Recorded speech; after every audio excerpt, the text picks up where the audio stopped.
while I disagreed with Minsky, I had the highest respect for him. But Minsky would have been stunned, if not flabbergasted, by the fact that financial collapse is generated by the public debt and not by private debt, and that governments, instead of striving to stabilize an unstable economy, contribute, accelerate, rejoice in the absolute destabilization of the economy. The euro was the outcome of a coup d'etat prepared a very long time ago by a team of ultra-reactionary, anti-people, anti-democracy, anti-everything you want. Most of them were French. The worst was the Nazi François Pérou, who reproached Adolf Hitler in a book published in 1933 of being too soft on the workers, and who published in 1943 a paper, The Europe of the Future, Thanks to a Unique Currency, published 1943 in the Revue de l'Organisation Économique, quite a mix of the Figaro and the Pravda of the Vichy collaborationist regime. To dismantle the state, to destroy the state inherited from the Enlightenment and the 19th century. All the powers on Europe should be devolved to a super elite of technocrats, technicians, scientists, completely independent of the mob. Pérou, Dixit, and Jacques Rueff, 1945, the general theory of social order. So there should be a pyramid of technicians and a super pyramid, the ruling body of Europe, of the new Hayekian order at some super level. It means, first, that they understood that to install their new order, some restoration of an ideal ancient regime, Peru was explicit on this point. They must deprive the state of any possibility of spending, because the Republican, the parliamentary, the Keynesian state exists only because the state is free to spend. At least they had a bit of intelligence.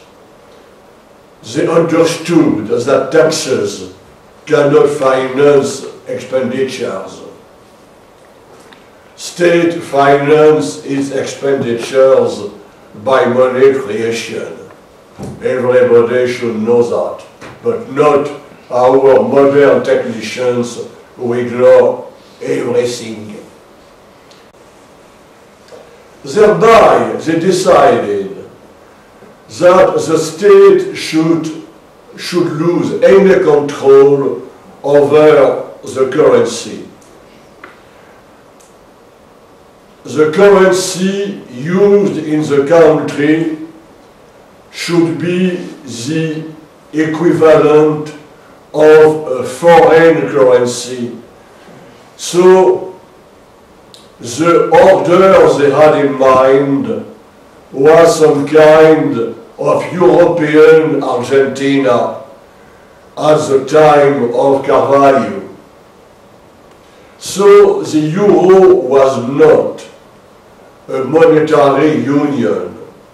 It was a totalitarian new order. So what they want was to destroy forever the social network, the power of the people, and install some kind of corporatist state. So the result is that as soon as the late 70s, France the first started an accelerating policy of fiscal deflation by cutting productive expenditures, the most productive first, and next by raising taxes. And since French capitalism had started to become a rentier capitalism, the outcome was the start of a total collapse of the real economy. All data provided by the European governments, by the European authorities, are simply lies.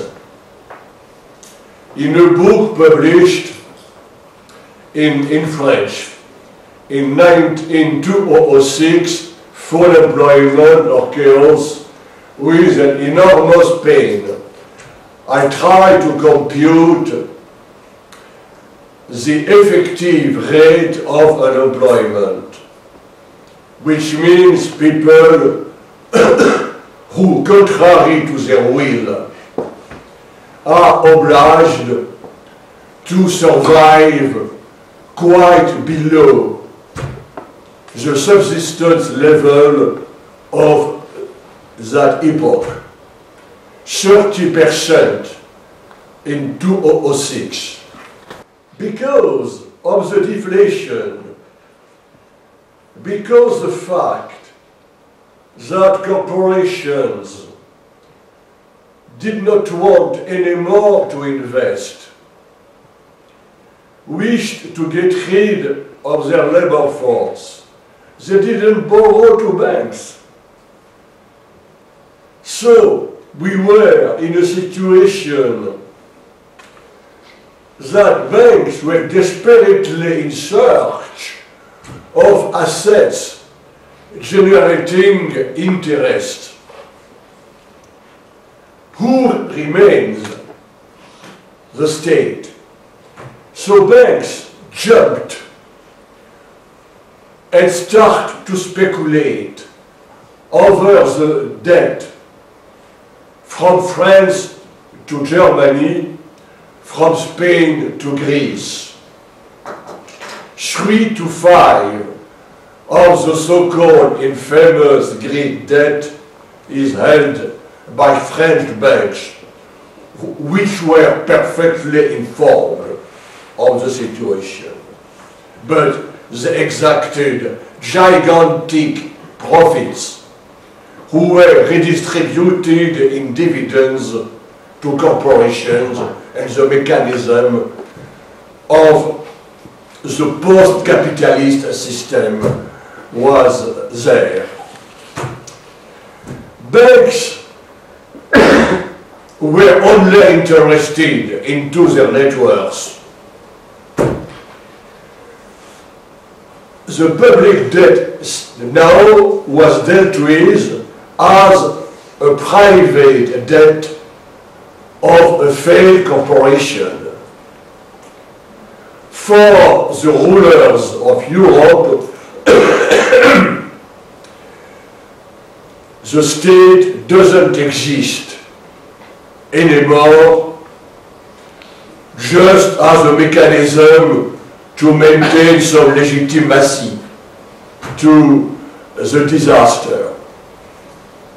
What is the solution for a country like Italy?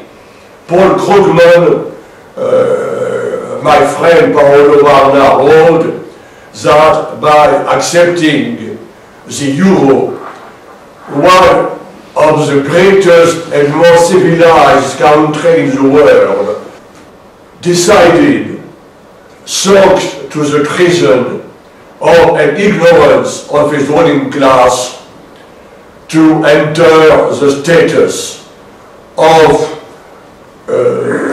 Zimbabwe or Paraguay or their likes. Would there be a catastrophe? No.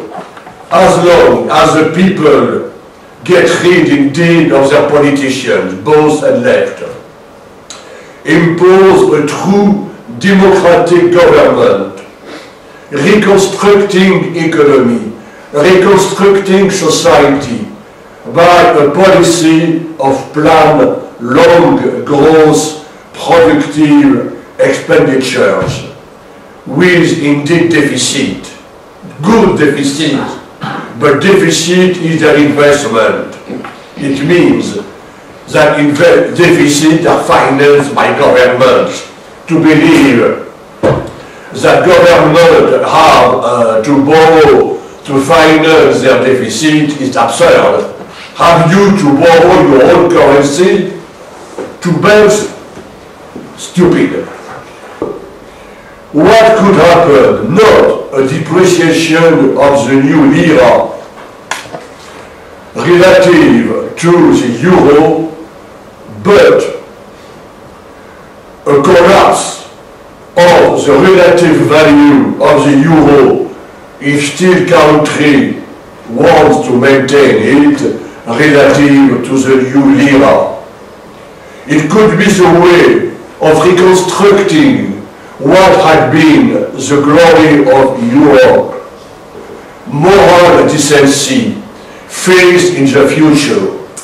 Why is euro maintained?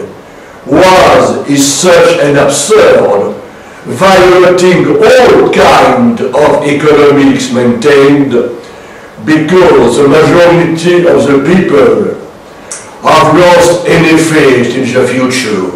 They are afraid. They live in despair. 15% of students, according to the French Minister of Interior, are obliged to survive on prostitution, so down to the euro. Thank you. Thank you.